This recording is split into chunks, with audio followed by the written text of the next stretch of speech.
What is up, everybody? Okan here, back at it with another video, and today we're going to be doing a little game review.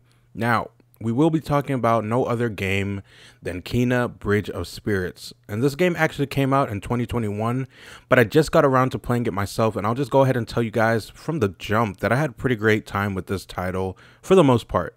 And let's get into the why, though. So, I first want to start talking about what this game is about. And in this game, you play as Kena, a spirit guide who works with these little creatures called the Rots. And basically, with these characters, you help troubled spirits cross over to the spirit world. And yeah, that's pretty much it. It's a pretty straightforward premise, and I guess I'll start there. The game isn't complex with its storytelling. Basically, you have to help 3 people throughout this game, or 3 spirits, cross over properly, but you must collect different items or relics and use them to summon the spirit. And then you go through a boss fight that ends with a cutscene once you win the fight. Then you wash, rinse, and repeat. And like I said, you help 3 different characters do that. So, you know, it seems like it wouldn't be too long, but I mean, well, it's not too long of a game in the first place, but I'll get into that later. But, you know, it's just in the middle of all that, you're fighting smaller enemies and mini bosses, you know, solving puzzles, platforming, and finding more rot to upgrade your gear. It's a pretty generic gameplay loop, and it's reminiscent of a PS2 era game in that regard. And that's not an insult by any means before I move on, because it isn't clunky and the controls like a PS2 game, and it obviously is more visually pleasing than that as well. And I do want to jump into those 2 things right now, though, or next, I guess, gameplay and visuals. So I think first, the game is definitely fun to play. Back to the gameplay loop that I mentioned earlier, while generic, the game is a tight 10 to 12 hours, so it doesn't really get stale. It controls pretty well, and combat is fun. And I would say it forces you to get creative at times, allowing you to incorporate the rot's attacks. You get to incorporate the rot into your attacks as well, I mean.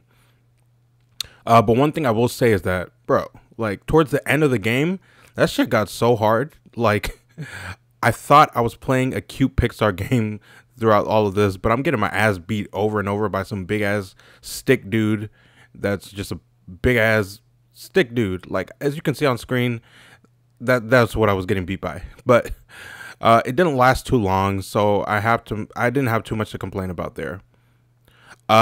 Moving on to visuals, the game was pretty nice to look at.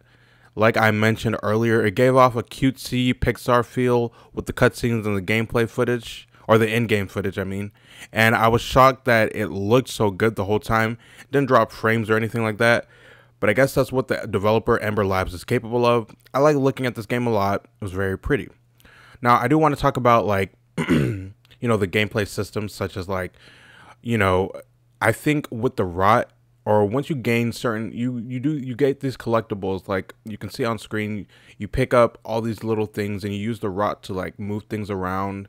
So there's a lot of different gameplay elements that do go into this game, as well as, you know, collecting these relics and trying to guide these spirits from side to side. But you collect these little crystals, and you use those crystals to basically buy different outfits for the rot. They're not really outfits, they're more like just hats for them. And it just customizes their appearance. You also collect this other type of currency, which you use to upgrade Kena and her abilities.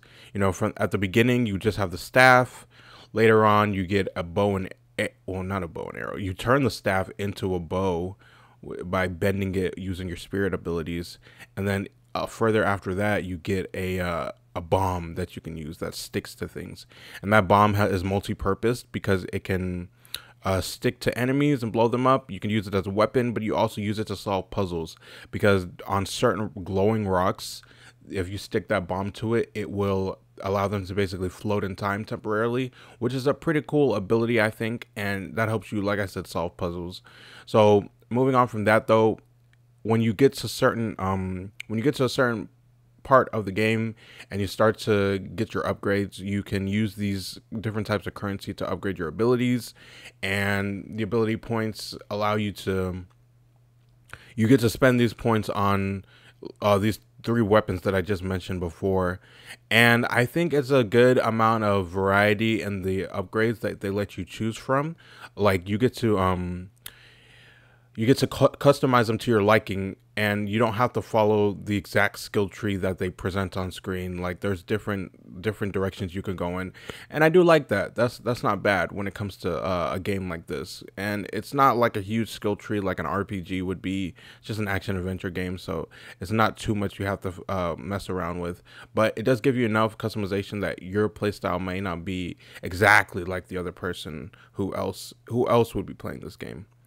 But yeah, all in all, I would say Kena was a solid game. It played well and was gorgeous to look at, told a serviceable story, and wasn't overbearingly long for the type of game it was. I don't really have too much to complain about, so I think I'm just going to go ahead and end the video there, guys. I know this was kind of a short one, but, you know, Kena wasn't too long of a game itself, you know. So, yeah, I do appreciate the support as always. I'm going to keep making more videos. Expect more on the horizon soon. So keep a lookout for that. But again, thanks so much for watching. And if you did enjoy this video, go ahead and like, subscribe, and stay tuned to see what type of content I take on next time. Later. Bye.